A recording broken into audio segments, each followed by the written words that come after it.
All right. So tell me about people waiting to pivot, Matt. People waiting to pivot. Like I'm waiting to pivot. No, we just had a little talk with About talk about equipment. this whole video Yeah. equipment stuff, right? Like, but it's not even just that, man. Like when I when I ask some people at the Cursor meetup, right? Like, what are you doing? And everyone's like, I am transitioning. I am getting Not in things. the not You in know the what I mean? American Like, sense. Yeah. yeah, like no, but like there's a lot of preparation done, right? And I thought about that too. Like with this, I was like, okay, should I set up my studio like the proper way because I have all the things, or should I just go with the stuff I've been doing for years that's already making money? You Yeah. know, like I have a buddy who's always wanted to do YouTube. And I remember when he first wanted to get into it, he was like, "Oh, I got to spend 10K on a 4K camera. I got to get some studio lights and all this stuff." And it's been 4 years, and he still hasn't launched the YouTube. of course not. Yeah. Plus, I think it depends on the personality, but I'm always one of those like, let's go like gunslinger a bit, and once we start making money, let's figure it out. Yeah, it doesn't work for a lot of people, but yeah, I've done everything this way. Yeah, man. Even with the course stuff, like you'll see like lights and stuff behind me. If you look through my old Udemy courses, you'll see like one light get added at a time. That's probably the best way. On the first video, I'm pretty sure that the bull painting was like a little skewed because I hadn't fixed it properly on the wall. I just like blue tacked it up. Yeah, progression. I think that's going to be the white space. And I think for people listening too, because we've talked about this for a while, trying to figure out what the white space is in YouTube. And I think a lot of it is going to be authenticity, but not in the way people think of it. Okay. And I also think serialized content. Explain. Serialized content, So, like yeah. like more episodic stuff. So when you look at YouTube now, at pretty much all the people talking things, right? It's like one-offs. Like someone is like talking kind of down to you about some topic they know. Yeah. And it's all like, in a way, it's like brain rot. Like, like It there's is. It's just long form brain rot, pretty much. but some of it is not. It's like 8-10 minutes, and in the end, you just spent watching like 17 of these videos and you haven't really done anything. And you're not connected to these people too. You're just like, okay, cool. Like he talks about branding, but if he told me to buy something, I would not buy it. Like I'm not emotionally connected to these people. So you want to know something funny? A lot of people watch YouTube now, and every single one that I've shown how to grab a YouTube transcript and chuck it into AI and turn it into actual bullet points, no one watches YouTube anymore. That's what I do now too. Yeah, For all of that stuff, which is kind of funny because we're recording a YouTube video, but but that's the part I think we're trying to figure out, and the audience will, figure it out with us. Is we're trying to serialize a bit more. So it's stuff like stories. What are these guys up to? Were they able to pivot successfully? Those things, people will want to listen to if it's a bit entertaining. But if all we did was make a video, this is why you need to pivot, and the 3 steps, that's a GPT upload, and like, what are the 3 steps? Yeah, pretty much. Like even podcasts, the ones that promise you a couple things, and I know they just talk nonsense. That's what I do now. I just throw it into GPT. I'm like, is there anything of value here? And what did they explain? Which is, it's interesting, right? And then I think a lot of the authenticity, which I'm seeing people attempt, is just over polishing things and talking about their like emotions and things and lives, right? Which I'm not sure if that's the way, man. Like, I think Rogan has done this in a way because his authenticity is like, he just keeps going on about these conspiracy stories and then the UFC and like there's things he likes, his interests and things in his life that he just keeps updating people on as he interviews people. Like, I think he's really figured it out because he has a lot of pull and people are emotionally connected to him. And I think what connects is like these similarities, right? Like, you think JFK thing was a conspiracy? I do too. I think we're friends now. It's a weird thing, but that's how people react. It's like the opposite of the LinkedIn authenticity, the cringe stuff. It's like someone posts like a sad face and be like, this is me at work. And I'm like, well, that's your life choices. I mean, I don't connect to it. LinkedIn is like, middle-class professional Facebook, pretty much. I'm so confused by that channel. Yeah. I'm so confused. Yeah. There's going to be a balance, man. Like, authenticity is great, but if you watch, like, I don't know if you remember, like, Instagram back in the day, like the first iPhones came out with Instagram. It used to be, like, very amateur photography. Like, people just literally taking stuff with their crappy 1 megapixel phone camera and posting it. But Instagram's become, like, super polished magazine quality stuff. And I think on YouTube, there's a bit of a battle between that and authentic content because, people really do have $10,000 cameras and $50,000 worth of sound gear and lighting and stuff like that in a studio, right? They do. A lot of them do. But I've also Yeah. seen, and I don't know if I shared this with you, like I found a couple people that just through renting Yeah. on their webcams, they got a ton of followers. So to connect with like, what we're going to talk about influencers, one of the interesting things about TikTok, TikTok's only been around for, I want to say 5 years, 6 years maybe at most. It's 2025, right? So it started around COVID. So let's say about 6 years. And one of the reasons they grew so fast is that they basically said, we don't care about professional polish. You don't need a $10,000 camera to shoot TikTok. You can just use the front camera on your iPhone or your Android. And that's good enough. And because people are watching on a tiny phone screen, the quality really doesn't matter that much. This kind of makes me think of just networking in general, right? Like when you do interesting things, it's super easy. And just when you're not interesting, when you don't do interesting things, it's more like... True. You know what I mean? Like you will go to an event and it's like, okay, these three are trying to sell me something. These three are looking for friends, but I'm not really interested. You know what I mean? It's like, what do I call it? I call it like the just got off the plane energy. Every time you travel, you come back, you have new ideas, you met a whole bunch of new people, you have a different perspective on life and everything. And that carries through in the way you speak with people when you network. I still think, man, like if the worst thing I think you can do, because I've seen this happen over and over, like you're not actually doing anything. You don't have any skills. You don't have anything you're building or have built. And you go to an event with professionals trying to network. And there's like no value at all. There's no value add. Very quickly, you're just like, okay, this is going to be hard. Yeah. In the US, for the people from the US listening, that's like you go to a networking event and the real estate agent comes out with the cards. This is what that's like.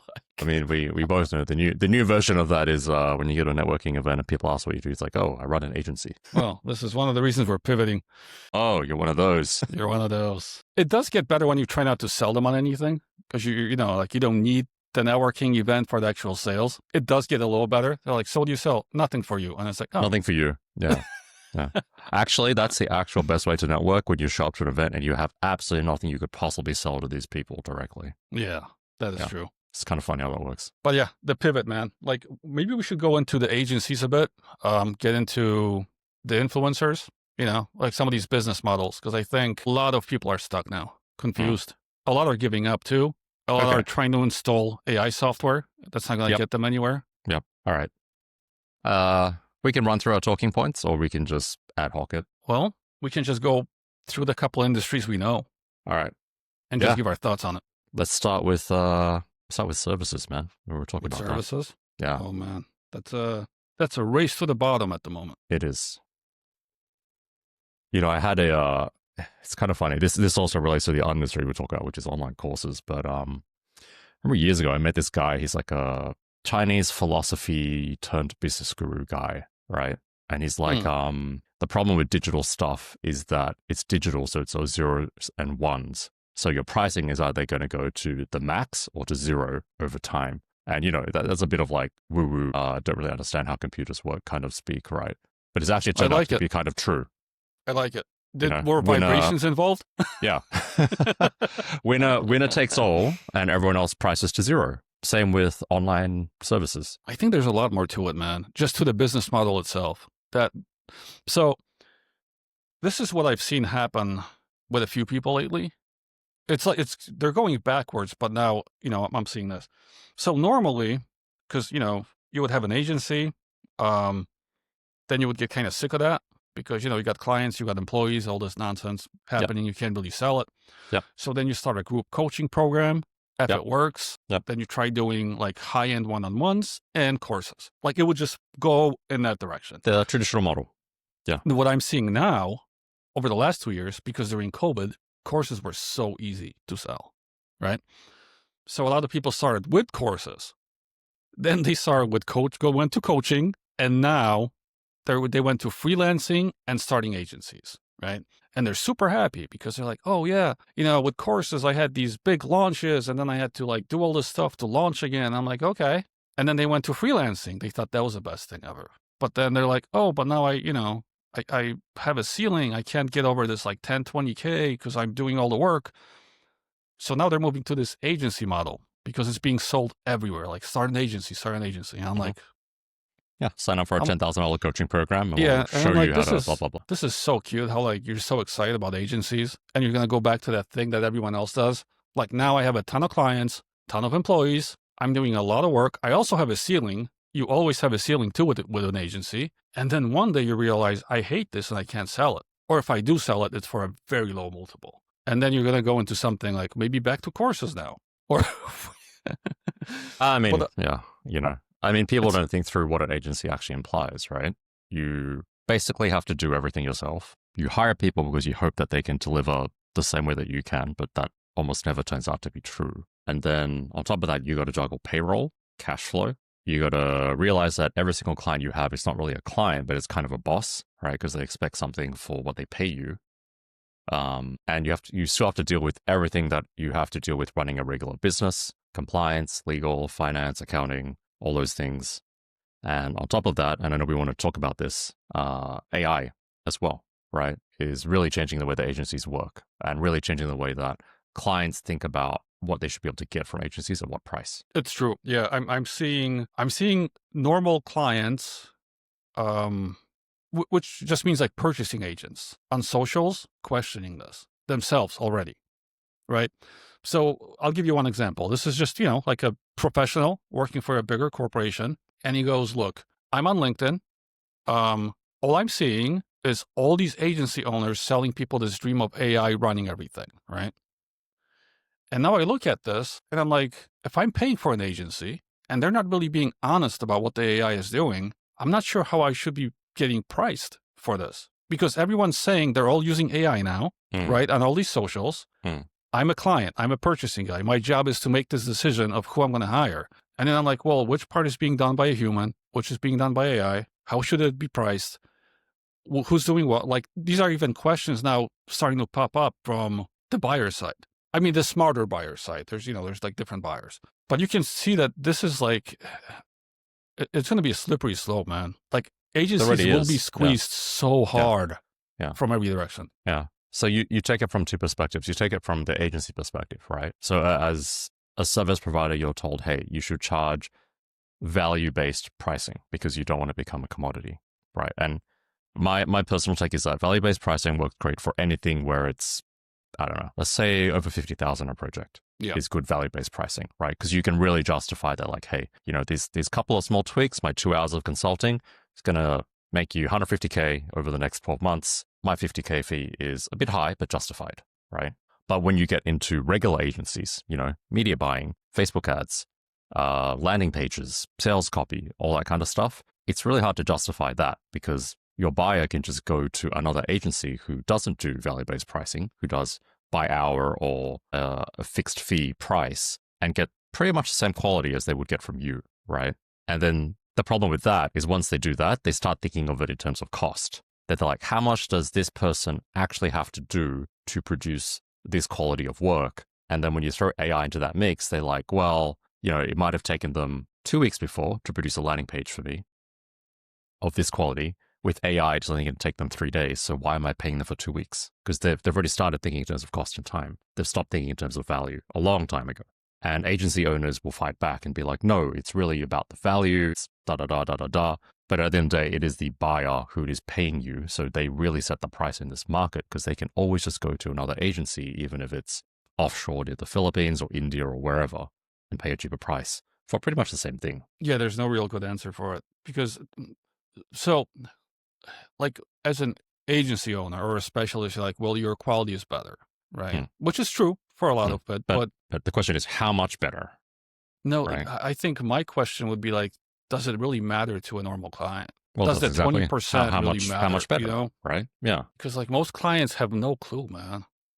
And they don't know anyway. So and the problem becomes now is like you are competing slowly against AI software as service type of, you know what I mean? Like things are coming up, these offers. And it's like, yeah, the AI will come up with a horrible landing page for the majority of the time, but most of the clients come with bad offers anyway. So now you have a bad offer, bad landing page. Like you don't know the difference. Like you got it, it didn't work. Maybe eventually you'll go to someone a little more expensive, but not that.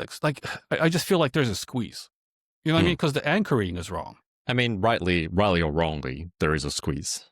Yeah. Right. So the way I think of it is the anchoring is just wrong. Before it was like you can go with this $150,000 design agency, anchoring $150K, or you can go with me for $10, $15K. Now, to a normal client, the anchor is I can go with this $150 AI garbage thing, or with you for how much? $15K?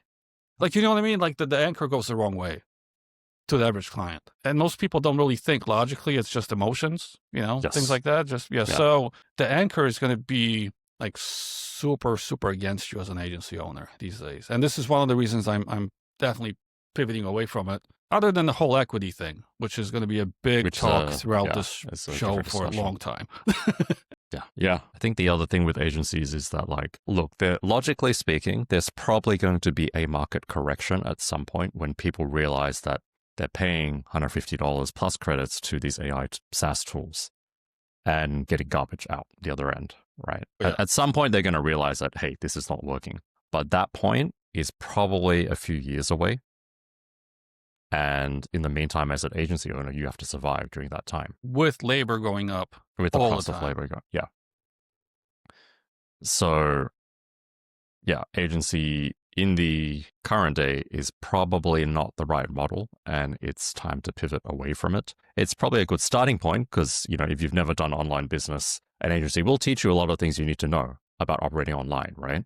Like you got to learn about websites and landing page and calls and all that kind of stuff. But in terms of a scalable model where one day you're going to make, let's call it exit money, agency is not going to get you there. No, I've barely seen anyone exit from an agency with a substantial amount. Yeah. Barely ever. And you hear about agency exits, and the ones that are quite big, and by big I mean, let's say, mid 7 figures and up, which is really not that big for acquisitions, but those are usually very local agencies. Like, they're centered around the New York tri-state area, they're centered around the Midwest, or London specifically, or things like that. They're specific to geographies where the acquiring company is basically buying the client base inside that area, because that's what they specialize in. That's what it is, yeah. But a generic online agency that services clients from Singapore to Sydney to Los Angeles, they don't get acquired. Not really. So at least not for that multiple, No, like not for exit money. I had a buddy of mine, he bought a content writing agency at the wrong time, right before AI came, for about $1 million, which is still small. Like it was just a small thing, right? But when he came in, he's like, man, these people were like all given great deals. Everything was kind of hanging by a thread. And the agency collapsed within like 6 months. And he was able to sell off the book of business for like 1/20th of what he paid for it. Yeah. So that's agencies. Let's talk about influencers, because that's going to be another big topic throughout these shows, and I think their business model is also a little off. Yeah. So let me ramble a bit about this. I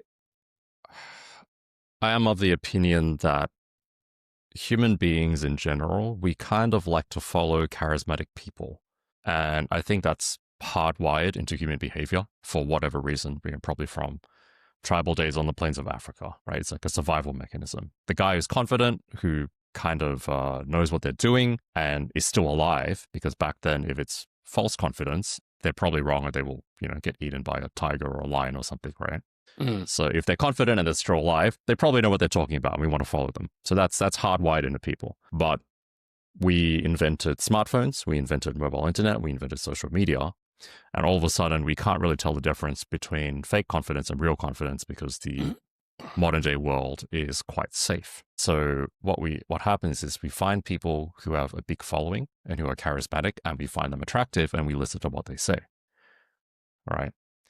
And because this is hardwired, it's actually probably more important as a buying behavior or a buying trigger than almost anything else in the modern day. So Tom, you and I, we joked about, if Joe Rogan started an accounting firm, right, it would probably it would go from Big 4 to Big 5 accounting firms probably within the first year, right? Simply because of who he is. Easily. Not because he's an expert, but Dude, he could put a course on how to be a lawyer and he would make money. Yeah, exactly.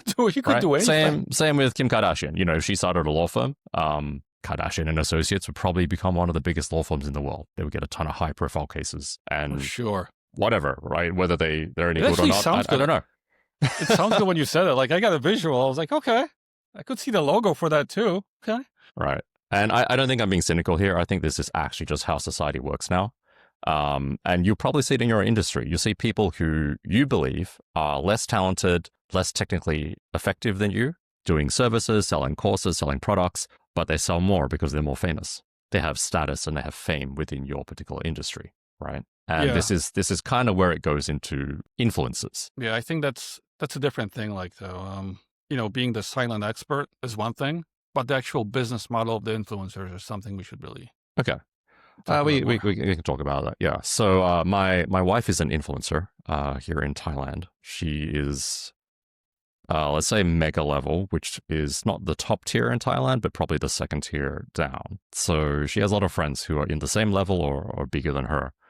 And what people don't realize about influencers is they have a lot of influence, but their business model has a bit of an issue in it, in that they are almost entirely reliant on other people for a living, meaning that without sponsorships, most influencers don't really have income. Most of them don't have big businesses behind them. And if you're coming from, let's say, the Instagram business world, especially the coaching services world, right? You might think this is funny because, you can hop on Instagram, you can look up, let's say, popular business influencers on Instagram, and what you'll see is a funnel.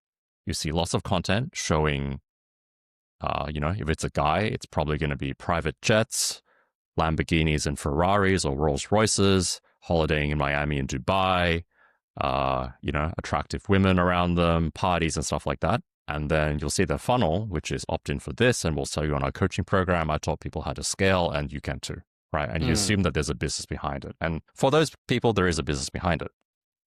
But you also see the follow accounts are usually in the, 10,000, 50,000 at most, at maybe 100,000 range, which would be very rare for a business to business influencer. Yeah. On the women's side, you're going to see with their family, with other women.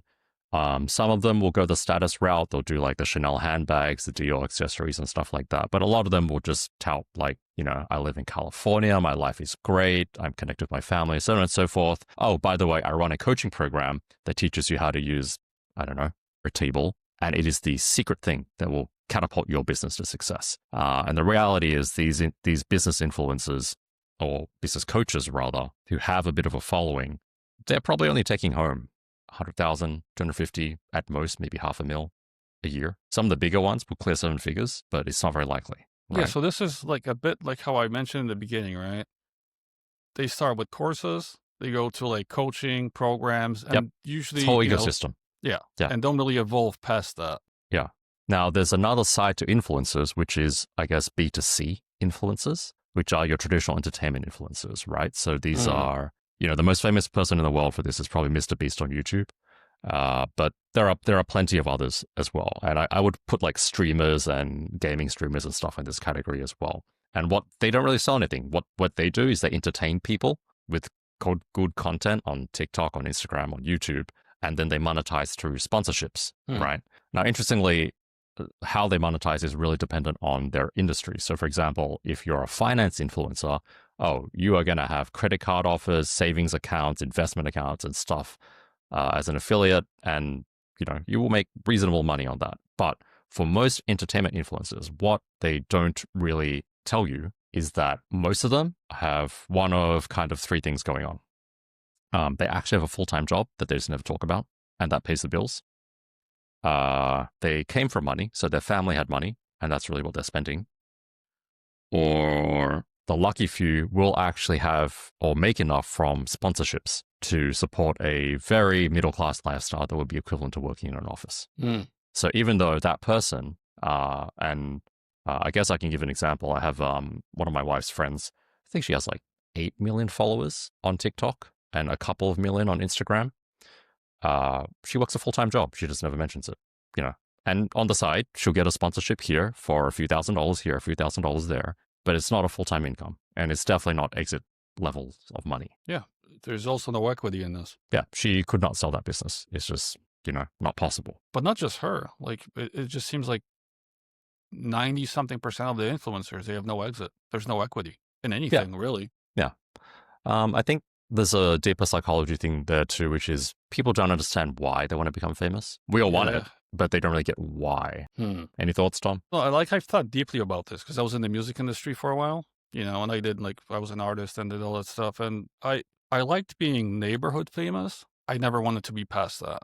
Like, you know what I mean? Like, it was like, I want to be able to do what I want to do, which is like sell out the shows in the neighborhood, but I want to be able to go somewhere else and be completely anonymous. And then I've asked some of the people around me who just wanted to be famous for famous sake, and none of them had a good answer. Like, I've thought about this. It's more like when you can't think of anything of value to do, just be famous. Hopefully something pops up.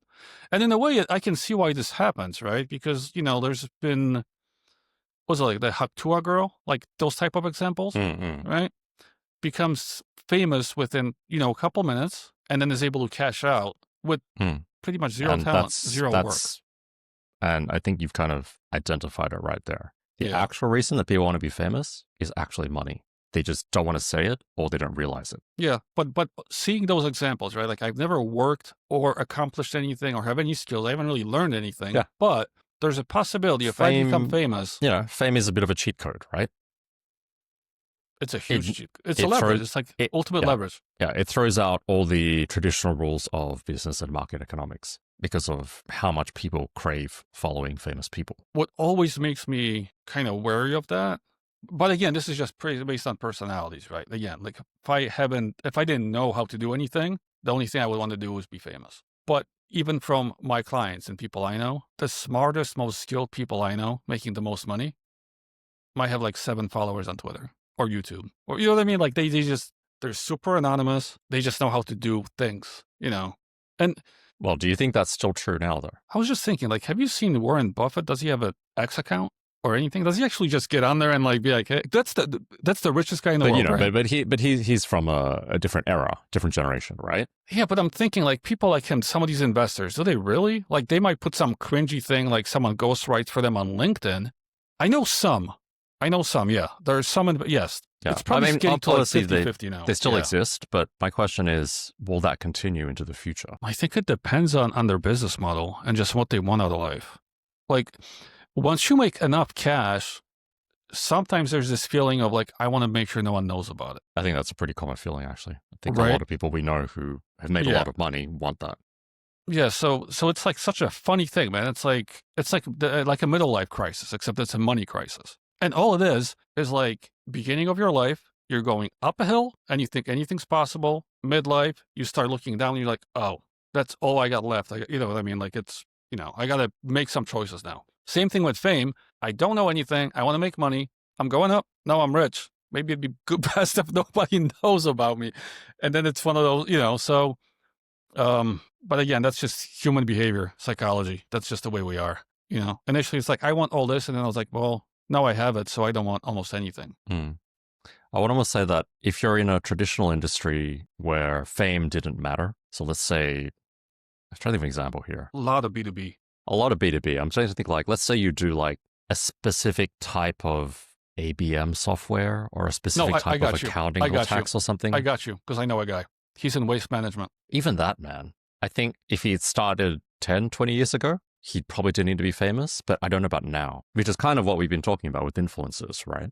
Like why you either need to be an influencer yourself or be able to work with them because the market has kind of shifted to winner takes all. I think that's one part. I also think the trend is bouncing back. Like for the last 25 years, we've all been pushing towards like more socials, more videos, more everything, like more content. And now for the first time in a long time, socials are shrinking. The young people are starting to push back. And when I talk to a couple of them, because my friends have like younger, college kids and stuff, and they're like, we kind of want what you used to have in the 90s. Everything was more anonymous. We could just do things and we would all watch the same show on a Wednesday evening and had something to talk about the next day. Like there's a pushback from the young kids also. Right. But, your friends are well-to-do and they've raised their kids to be I guess, intelligent, right? Yeah, But is that an overall society pushback? I think it is because of AI, because of no one can trust anything that's online anymore. And it's like, what do I trust? What do I look at, right? Because it's all slop now, pretty But, much. it requires critical thinking skills to do that. A lot of people don't have those.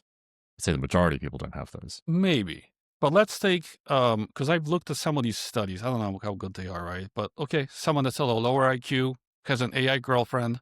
They even get bored with them after a couple of weeks because something's just off. It's It's good in the beginning, and then something is off. Like, you know what I mean? They, Like they, something. they just hit new chat and pick a different personality.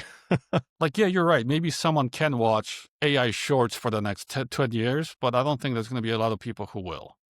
I think there's going to be a lot of more pushback. I think it's starting now, but I think there'll be a lot more. All right. Well, in that case, where do you think it's going? Right? Like, where do influencers fit in this puzzle of business? I personally think it's going to go a lot to micro influencers. Elaborate, please. So we all sort of know that if someone has 1 million followers, if they're pitching anything, they typically were paid for it.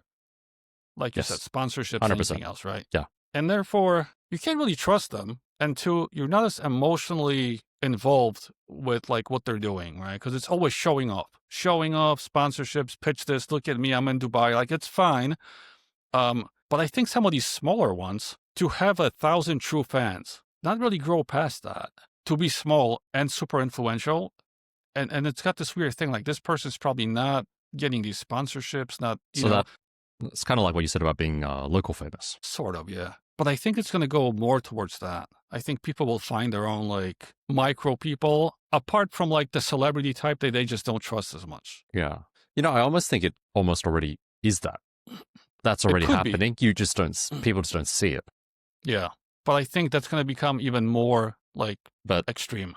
Man, maybe I am cynical. I still come back to it requires a level of intelligence or awareness to realize that, because I don't think most people realize that, man. I think most people, they see like someone with 10 million followers, 5 million followers, and they look at their content, and even if they, somewhere in the back of the head, they know that it's sponsored, they don't care, right? They look at like, she's glamorous, I want to be glamorous too, therefore I will use or do whatever that person says. I only think that works with the number 1 or 2 in the industry, the top tier. Yeah, I would say what they call in the industry mid tier, that works, but then becomes a bit of a slippery slope, right? Like where does mid tier start, and where does micro begin? I really think on that sliding scale? I really think it's winner take all, right? You have the micro ones who have only a couple thousand. You have the mega, who's just the number 1 in the industry, and everyone else is like the middle class. Yeah, which is sort of So I know this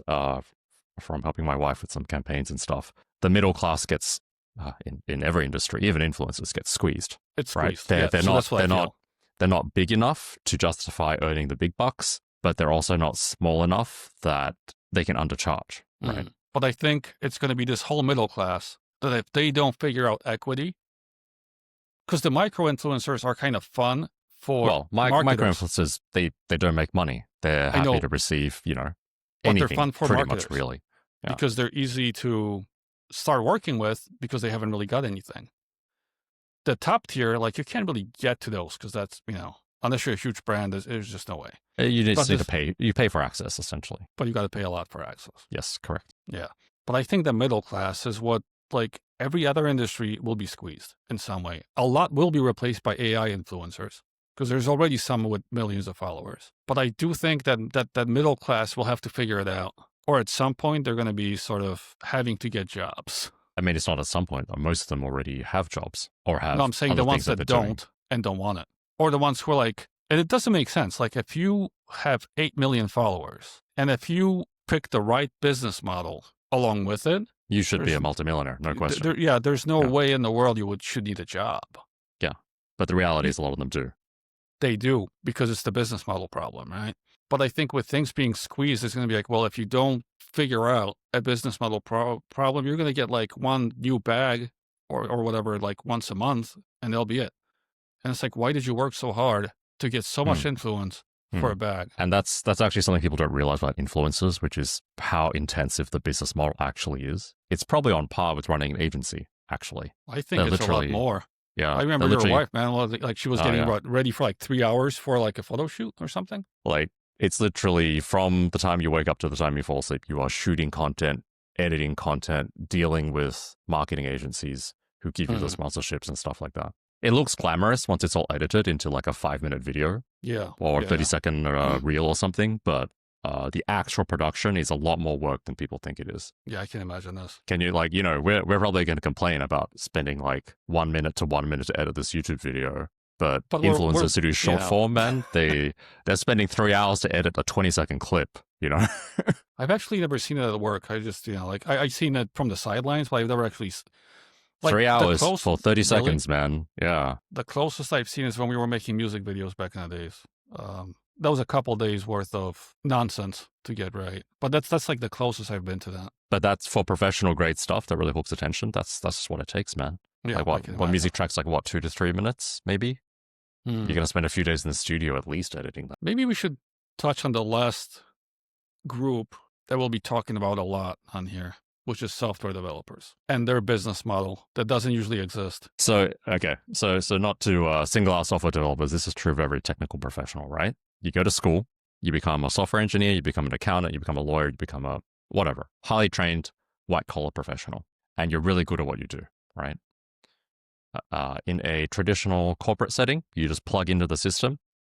Someone that takes care of everything else, and you just focus on technically what you're good at. But in the entrepreneurial world, it doesn't really work that way, because to run a business, not only do you need to be technically good at what you do, though, we might actually say that you actually don't have to be technically that great at what you do, but there's 100 other things in that business that you also need to do, from staffing to accounting to legal to compliance and the big one we want to talk about is marketing and distribution. And I think when we talk about software developers, it's not people just working jobs. That's a whole different field. It's the people trying to release things, ship things. Yes. And well, I mean, it's probably worth mentioning that a lot of people who are working jobs have started looking to release things on the side as well, to ship their own side products as well. Yeah. Right. But I still think it's a small percentage of developers. So I think like if you're in that, I guess, like elite group that's actually trying to make it work, that's the group we're talking about. Yeah. And I thought it would be more people. But I just spoke with someone that hires a lot of these developers, a lot. Right. And there's a weird thing, which I didn't even know was happening till yesterday. Like if we talked yesterday, I would have had a different opinion on this.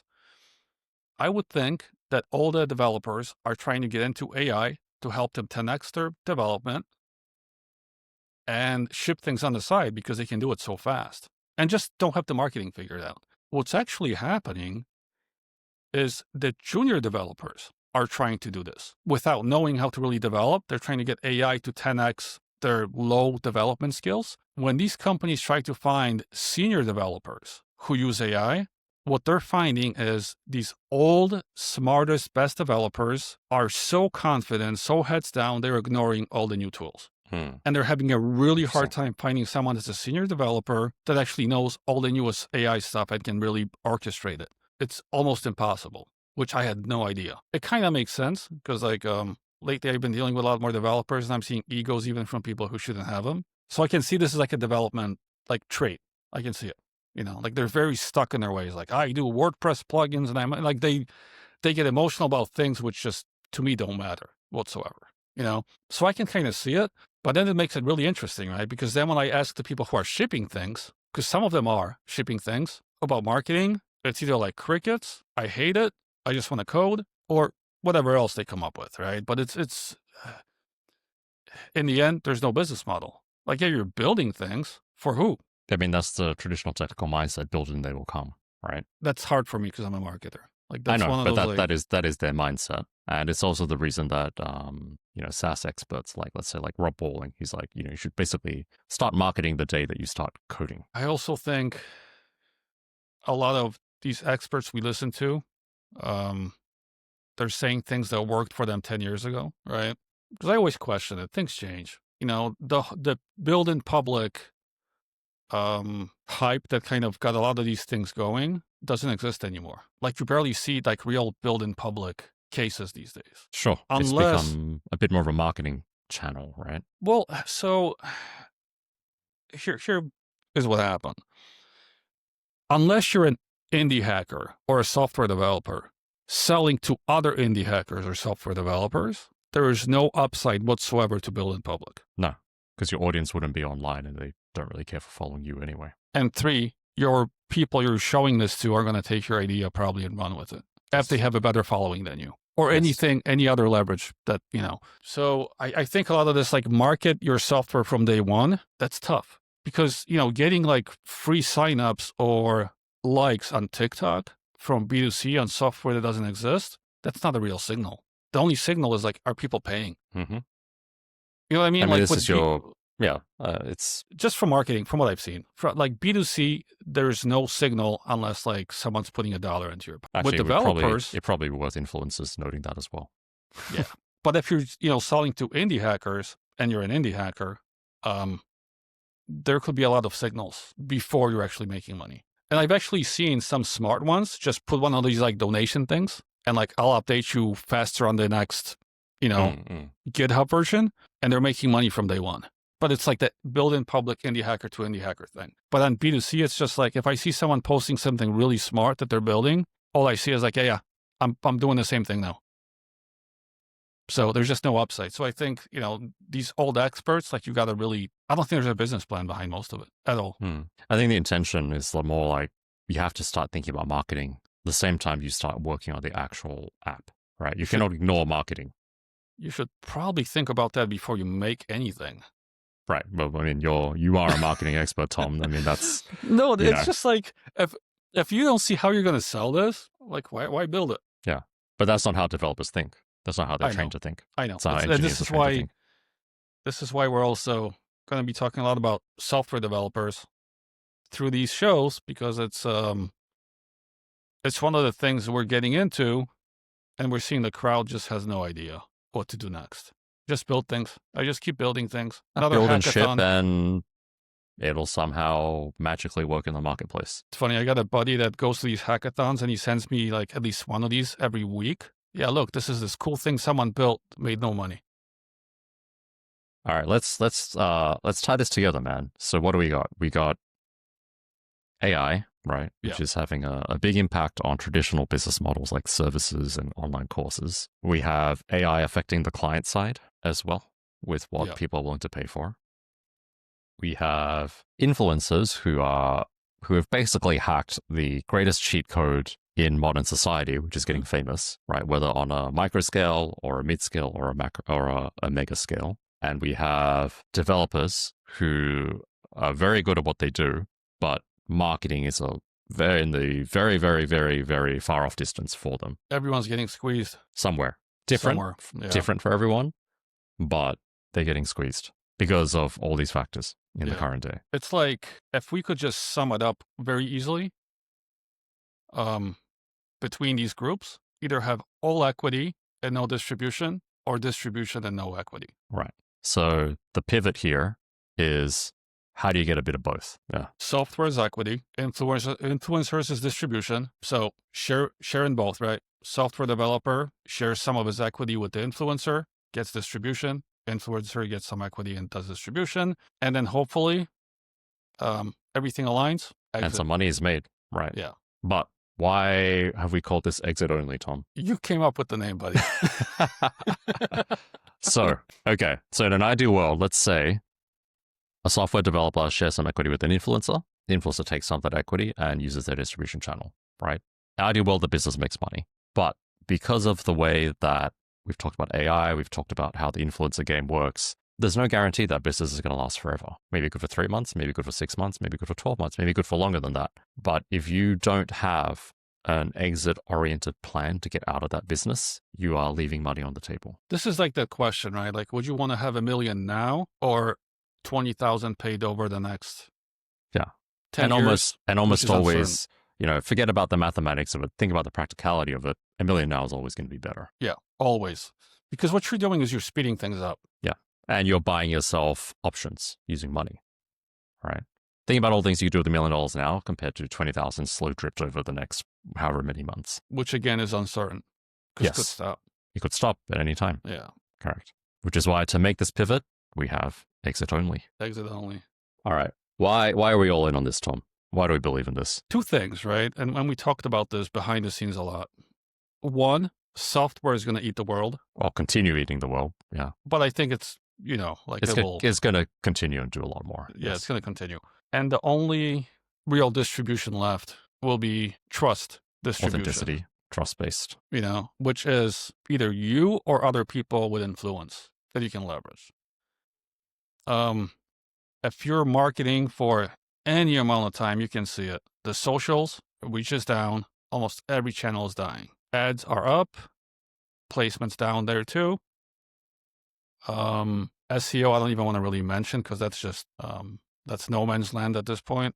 There's nothing really left. And when anything shows up, it's very short as well. And you're always playing on someone else's playground. So there was like a very quick moment in the beginning of the year where all the LinkedIn influencers who used to make money on LinkedIn, all of a sudden moved to Substack and were making money there until Substack, maybe I think 2 months ago, pulled a rug from under them too. And this is just like business as usual. I think over the last 15 years in this online space, because we've been making internet monies for a while now, it always happens. We always find a new channel, someone else's playground, it always gets pulled. Just a matter of time. But people's influence, and that would depend on which side of this you're on, because we're more on the building and leveraging influence side. You can always find someone with influence to help. Mm. You know what I mean? Always, always there's always somewhere out there with a couple thousand followers who would love a paid gig to promote something that they believe in to their following. Yeah. And I think those followers will convert a lot better than any other channel we can rely on right now, by far. And I really think there's a path to deal with some of these bigger influencers that don't actually have a business model, don't have equity in anything, and leverage this in a way where both parties make a win-win situation, make good money, can exit, and do it over and over and over again. I should, I know it's bad form to say this as we're wrapping up, but it will allow influencers to do something apart from just sell merch, which is what they all try to do. Or coaching programs. Yeah. For B2B, it's coaching. For B2C, it's merch. Yeah. But both, just there's no equity. Yeah. You cannot sell that business. Have you ever heard of a middle class, because we kind of call them that, right? Like the middle influencers, like this tier 2 to whatever, 4 or 5, being able to get equity in the merch company that they are pitching? No. And they have to pay for the stock up front too. Get it printed. Yeah. There you go. And that's the whole thing. We don't touch e-com here because e-com comes with so many headaches, so much overhead, so much fulfillment stuff that and now tariffs and things, we don't want to touch that. All right, Tom, what are we going to do and what are we not going to do? Well, what we are going to do is close out this episode and update people about more stuff on the next one. All right. What do we want them to do? So first, you should subscribe to this channel. I think what we had to do as well, you need to look at your business model and just think about two different things here, right? Like, one, is it possible for me to exit out of this thing? And two, because that's the point of business. That's right? the point of business. Yeah. And two, how long do I have until AI and other forces just squeeze me out to a point where I am forced to do things I don't want to do? Because most of us are at this moment where we can still make choices like, I want to exit, I want to pivot, I want to do things, whatever. But if you're running a business, and this is like the worst thing that can happen, like you're in a slowly dying business, once that crash immediately are a little better because you're just like, oh, I got to fix things now. But if it's dying super slow, you're like running out of runway, options, choices. And then when you're forced to pivot at like the worst moment in the end, when you really have no resources left, that's going to suck so bad. And I think it's going to happen to a lot of businesses. They just don't know it yet. Because a lot of the clients, I don't get as many now, but ones that came to me before were always thinking Thomas is going to be their lifeline. We're 2 weeks away from shutting our business. This is my last $2,000. Can you help me fix it? I'm like, that thing that you ran into the ground over the last 5 years, you want me to fix it in 1 week? I am not a magician, and you shouldn't be looking for one. But I think it's just that thought about the pivot. Like, I would really think about my business plan right now. If I'm still doing fairly okay, but I'm seeing like shuffling happening around me, just think about which way is this likely to go? Is it going to go to back business as usual, like things are great, or maybe not? Not this time. All right. Have a think about that, and we'll see you in the next one.